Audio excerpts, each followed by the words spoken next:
Al filo de la intriga. Matar o morir, los asesinatos en la antigua Roma. Hace mucho tiempo, en las brumas casi míticas de la época romana, y durante los primeros 300 años de la existencia de Roma, no había ninguna ley escrita. Lo que era y no era legal dependía del rey, y luego, cuando los reyes eran echados al bordillo, la ley recaía en los sacerdotes. En el 451 a.C., sin embargo, se decidió por alguna razón que esta manera de impartir justicia no era una forma sostenible para hacer avanzar a Roma.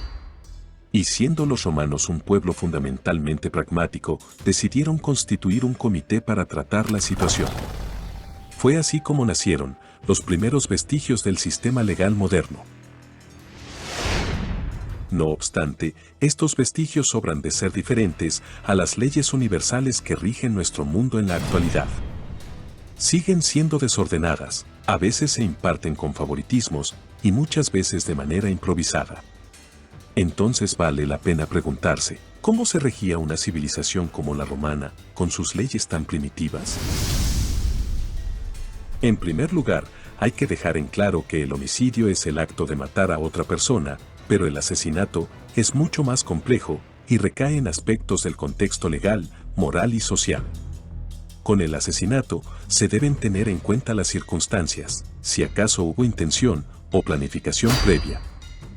Esas son las cuestiones que la sociedad moderna hoy en día considera. Pero ¿cómo veían el asesinato los romanos? A continuación, daremos un recorrido que dará las respuestas. Antes de continuar, te recordamos suscribirte a nuestro canal y activar las notificaciones para mantenerte al tanto de nuestras publicaciones. Te hemos mencionado que el prodigioso pueblo romano quiso establecer sus códigos mediante un comité. Este comité de 10 hombres, denominados como Imperium Consular, armó 10 tablillas de leyes y luego atornilló otras 2 tablillas al año siguiente. Estas se conocían como las 12 tablas y estaban talladas en marfil o bronce y fueron colgadas en el foro romano para que todos los ciudadanos romanos conocieran sus derechos y obligaciones. Estos fueron los 10 mandamientos de los romanos y se refieren principalmente a la administración de las deudas y de los tribunales. En pocas palabras, la primera ley que escribieron los romanos fue una tablilla con su código legal que definió una época, una civilización entera y que fue la base de la ley occidental durante milenios. Las 12 tablas ahora están casi completamente perdidas, existiendo en fragmentos dispersos a lo largo de unos 500 años de literatura latina. Si bien a Internet le gusta sugerir que se pueden leer las 12 tablas y ofrece una serie de hermosas traducciones aparentemente verdaderas, en realidad solo se tienen alusiones al contenido de las tablas, la mayoría de los cuales son considerablemente más crípticas de lo ideal. Los fragmentos que sobreviven son de un código legal que evitaba lo abstracto y lo comunal, y se enfocaba casi por completo en las relaciones e interacciones entre individuos. Están llenos de cosas mundanas, como que las deudas deben pagarse dentro de 30 días, que los jueces deben tomar decisiones antes de que el sol se ponga en la corte, o que las mujeres no deben rascarse la cara durante los funerales, entre otras leyes. Bajo un pensamiento lógico, pareciera que el asesinato contaría como una interacción entre 2 individuos que requeriría de legislación, pero ese no es el caso. En los fragmentos de las tablas que quedan, los legisladores parecen haber estado más interesados en enfatizar cuando el homicidio era lícito, en lugar de delimitar cuando era ilegal. Uno de los fragmentos más claros establece que si alguien es atrapado en un proceso de robo, y el ladrón es asesinado, entonces ese homicidio es lícito y legal. Las 12 tablas también enfatizan que los padres tienen el poder de vida y muerte sobre sus hijos legítimos. Y según esta legislación primitiva, habían varias formas en que la corte podía matar a sus ciudadanos, pues sus miembros eran los poderosos representantes de las ciudades-estado. Algunas formas de matar a los civiles incluían el arrojarlos desde una gran roca, azotándolos, arrojándolos al río Tíber en una bolsa, quemándolos hasta morir, sacrificándolos o golpeándolos hasta la muerte con varas. De hecho, Cada uno de estos castigos eran correspondientes a ciertos crímenes, entre comillas. Por ejemplo, ser golpeado con varas era especial castigo por escribir poemas malos sobre otras personas, básicamente lo que conocemos en la modernidad como difamación. Asimismo, dar falso testimonio era castigado con ser arrojado desde la roca Tarpeya, en la cima de la colina capitolina. Las 12 tablas principalmente destacaban la diferencia entre asesinato y homicidio intencional a través del juicio moral. Mientras el asesinato es un ultraje moral, el homicidio intencional es solo algo legal que sucede. Y por supuesto, la pena de muerte es homicidio doloso, no asesinato. Pero no hay más en la ley romana que trate de alguna forma el matar a otra persona. Y es que incluso los 10 mandamientos tienen más formas de tratar este crimen. Tal vez fue por la existencia de los 10 mandamientos que los romanos no tuvieron ningún interés particular en legislar la moralidad, al menos no al principio, ya que había una ley divina que establecía un código moral, y no había necesidad que el hombre se inmiscuyera en los asuntos de Dios. Esa fue la situación entera hasta algún momento del siglo III a.C., posiblemente alrededor del año 28, cuando se logró que la Lex Aquilia fuera aprobada mediante un referéndum. Esta ley sobrevive en un texto de la Antigüedad tardía llamado Compendio de Justiniano, que fue un emperador bizantino que gobernó durante el año 527 a.C. A este emperador se le recuerda principalmente por construir a Hagia Sofía en Estambul, también por ser acusado de ser un demonio por un historiador contemporáneo y por el corpus de derecho civil que reunió. Fue un legado mixto, por decir menos. Esencialmente, Justiniano se hartó de un sistema legal basado en una serie de leyes, sentencias y edictos imperiales mal registrados, a menudo contradictorios y generalmente mal redactados, que se remontaban a las 12 tablas.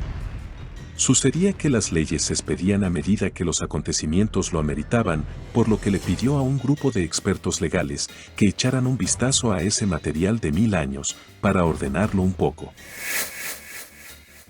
A partir de esto, tenemos acceso al significado percibido de muchas nuevas leyes. La Lex Aquilia es uno de estos, y se ocupó de daños a la propiedad. Se refería a las circunstancias en las que alguien dañaba la propiedad de otra persona.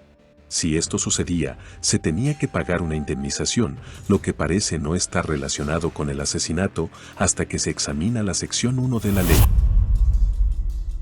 Dicha sección ordena que la persona que asesinase ilegítimamente a un esclavo o al ganado de otra persona tendría que pagar una suma equivalente o mayor del valor de las pérdidas causadas a la otra persona. Y es que según la ley romana de la Antigüedad tardía, las personas esclavizadas eran iguales o idénticas a los animales de 4 patas que andan en manadas. El asesinato de esclavos no era penado porque se trataba del daño a una persona, sino porque era el daño de la propiedad de otra. De hecho, los juristas se ponían bastante creativos para delimitar las condiciones en que se podía penar a alguien por matar a un esclavo. Por si fuera poco, aquello pudo haberse considerado como una guía para asesinar a inocentes y buscar la pena menos radical por hacerlo. Más que una ley dictada para proteger a los ciudadanos, la Lex Aquilia funcionaba como una serie de formas desagradables y brutales en las que hombres, mujeres y niños que tuvieron la mala suerte de ser esclavizados podían ser mutilados y asesinados.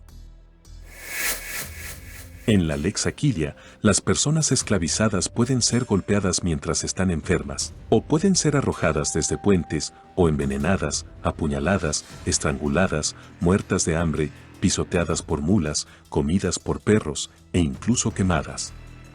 Leerlo es como encontrar los diarios de algún asesino serial. Era una repugnante letanía de violencia cometida con legalidad.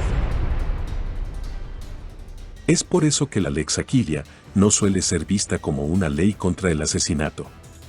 Describe muchos asesinatos, e incluso define útilmente matar como algo hecho con una espada, un garrote o cualquier otra arma, o con las manos si se usó la estrangulación.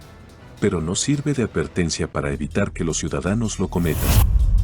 Algunas veces los esclavos eran asesinados sin una razón, por lo que era necesario asegurarse de que las pérdidas de sus dueños fueran reparadas en estas circunstancias. Esto es para los romanos, homicidio intencional y no asesinato. Una persona que mata a un hombre, mujer o niño esclavizado, tiene que pagar su valor a su dueño.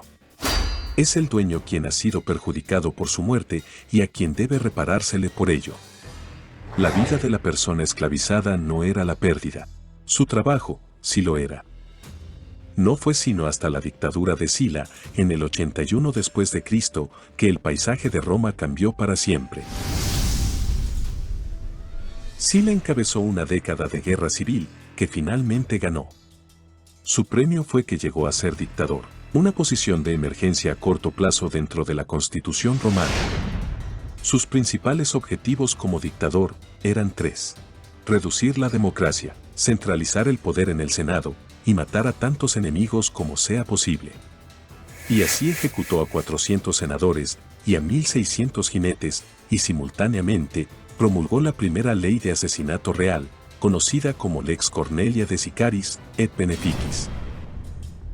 Básicamente, Sila centralizó el poder, y esto incluía el que le permitía matar. Por primera vez, el Estado romano decidió que podía interferir en lo que antes habían sido interacciones privadas entre familias. Por primera vez, los romanos legislaron la vida y la muerte de los ciudadanos libres. Y entonces, se inventó formalmente el asesinato. Pero al menos, ¿aquellas leyes hacían intocables a los nobles y emperadores? Lo cierto es que no. Podemos decir con certeza que en la antigua Roma, todas las mejores historias tienen una cosa en común, y es el asesinato. No hace falta ser un erudito para saber que Rómulo mató a su hermano Remo para fundar la ciudad. César fue asesinado para arrebatarle el poder. Calígula fue masacrado en el teatro. Claudio fue envenenado durante la cena, y Servio Sulpicio Galba fue decapitado en el foro. En un periodo de 50 años, 26 emperadores fueron asesinados. No hace falta explicar el significado de matar en una nación donde los gladiadores luchaban a muerte para saciar a la multitud, pues fue un imperio cuyas mitologías y creencias estaban llenas de actos atroces, como fratricidio, violaciones y abusos de poder. Aquello se reflejó en su cultura y posteriormente en sus leyes. La mitología romana está empapada de sangre, mientras que la historia de Roma está salpicada de asesinatos que tienen lugar en momentos históricos cruciales. Dentro de la oscura y fascinante historia de la antigua Roma, se puede entender de qué forma los romanos veían la vida, la muerte y el significado de ser humano. Si te gustó este video, dale me gusta y compártelo con todos tus amigos. Si eres nuevo en nuestro canal, no olvides suscribirte y activar las notificaciones para seguir disfrutando de nuestras novedades. Recuerda, la historia es un incesante volver a empezar.